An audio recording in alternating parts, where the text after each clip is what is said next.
Синдром Дауна – генетическая аномалия, при которой в хромосомном наборе клеток человека 47 хромосом вместо нормальных 46, поскольку 21-я хромосома представлена 3 копиями вместо 2. Синдром Дауна – это не болезнь и не психическое расстройство, а патология, которая является врожденной.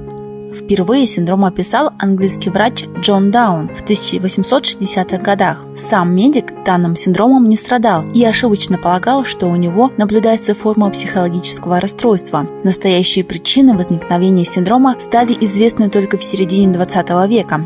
Французский врач Жером Лежен выяснил, что синдром является именно хромосомной аномалией, которая возникает случайным образом. По статистике, на 700-800 детей рождается один ребенок с данной генетической аномалией. Поведение матери, ее образ жизни и состояние окружающей среды на это никак не влияют. В нашем обществе существует масса предрассудков о детях с синдромом Дауна. Многие считают, что дети с таким диагнозом рождаются у родителей, которые ведут асоциальный образ жизни, курят и пьют. Однако на самом деле это вовсе не так. Никакой связи между образом жизни родителей и их привычками и рождением детей с этой патологией нет. Такой ребенок может родиться в любой семье. Единственный фактор, который действительно может повлиять на возникновение патологии, это возраст родителей. Чем старше мать ребенка, тем больше риск. Мы собрали интересные факты о людях с синдромом Дауна.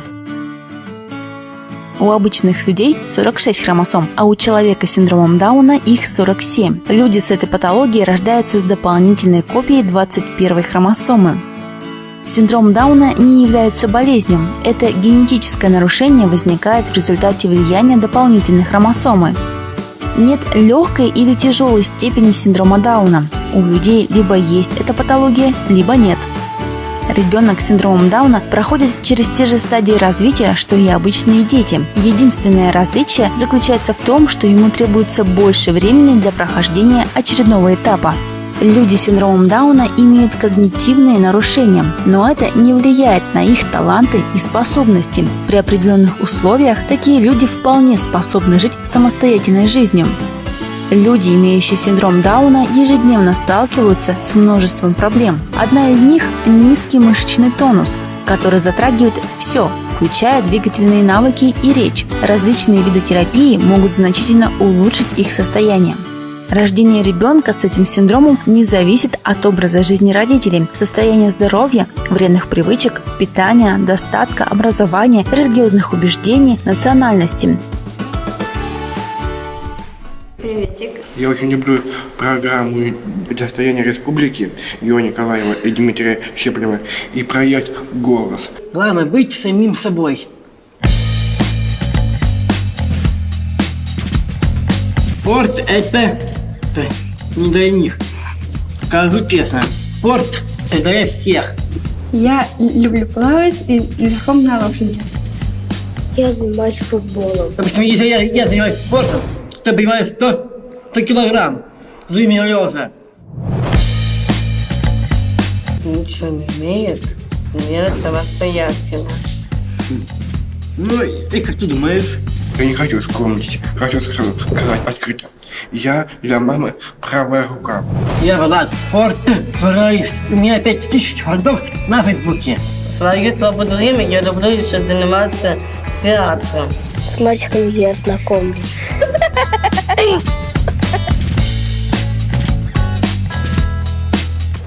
Просто учиться в школе. Ну, без знаний я просто пропал. Знания всем необходимы. Все любят учиться. Как ты думаешь? Но сейчас я учусь в колледже.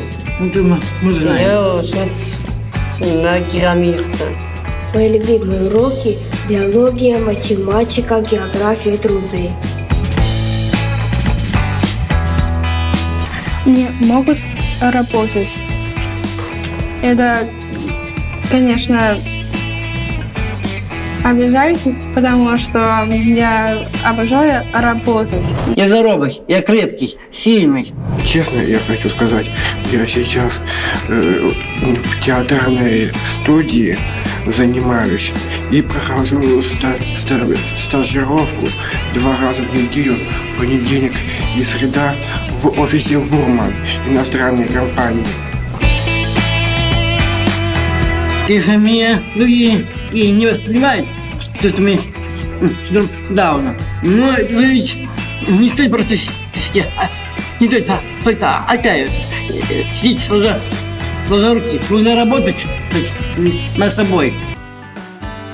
Солнечные дети – так называют людей с синдромом Дауна за их доброжелательность, открытость и наивность. Они по-другому смотрят на вещи, иначе воспринимают мир. Он кажется им добрее.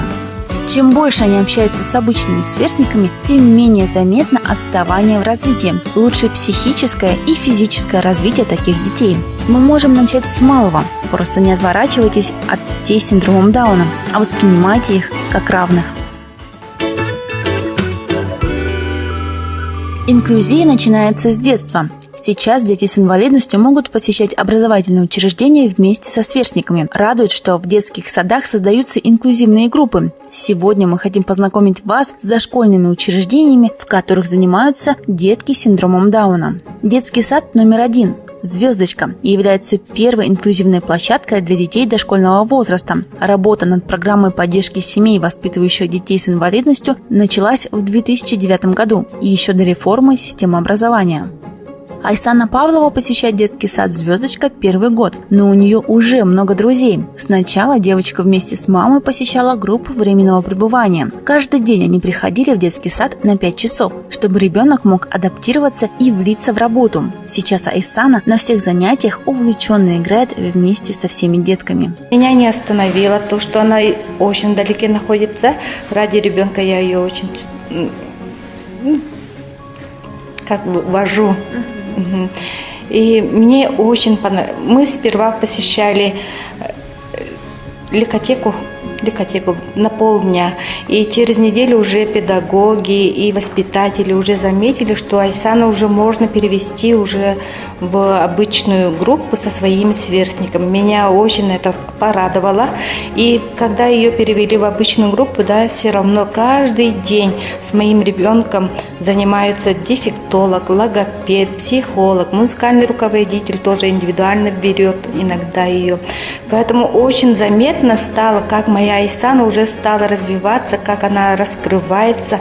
Она даже рассказывает не так простыми словами, а своими уже жестами, мимикой уже рассказывает, что она делала в садике. К нам направляются такие дети именно по рекомендации управления образованием. Раньше были дети, только с ДЦП ходили, да, то сейчас могут посещать дети с другими диагнозами. Очень много зависит от родителей. Если есть поддержка родителей и понимание с их стороны, то адаптация ребенка, работа с ним, с детьми проходит очень гладко и, так сказать, легко для них. У Айсаны также есть и индивидуальные занятия с учителем-дефектологом, который по совместительству является тьютором девочки. Мы с ней занимаемся 2 раза в неделю. Я ее беру индивидуально. Также могу подойти в группу. Когда идут занятия, я как тьютор могу и как тьютор заниматься, да, с ней вместе помогать ей. Непосредственно на моих занятиях мы изучаем по плану, то есть по лексическим темам, такие темы, как одежда, посуда, животные, фрукты, овощи, да, и так далее, по лексическим темам. И также изучаем формы, счет, цвета, развиваем общую, мелкую моторику. Адаптацию она прошла легко. С детьми играет. Взаимодействует, да. Дети тоже очень ее любят.